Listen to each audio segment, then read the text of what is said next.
Donc là, on va parler de notre première cuvée qui s'appelle le 21 Fête. C'est le millésime 2017.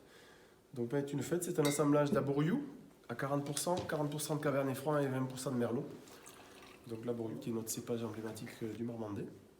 Donc c'est une cuvée, comme son nom le dit, c'est une cuvée de fruits sympathique, sans prétention, mais avec plein de bonnes choses dedans et qui est assez facile à boire et qui peut accompagner tout un repas, un apéritif, ce qu'on veut. C'est un peu notre cuvée, notre vin un petit peu passe-partout.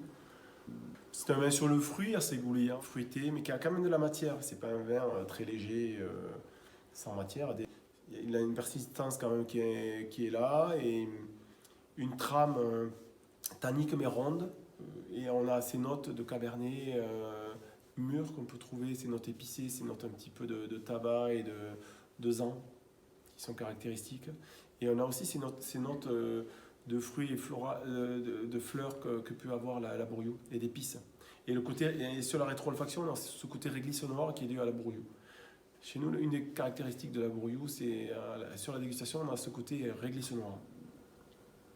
L'image d'un domaine, c'est quand même sa première cuvée, puisque c'est souvent celle qui est le plus diffusée. Donc le 21 Fête, c'est celle qui est le plus diffusée, effectivement. Il faut que la première cuvée soit vraiment bonne. C'est ça c'est ce qui donne l'image, et c'est non pas la cuvée où on fait 2 barriques avec 500 bouteilles juste pour les journalistes et pour quelques dégustateurs. Mais ça a donné une image d'un vin sympathique, ça a gommé un petit peu l'image du sud-ouest avec des vins puissants, tanniques.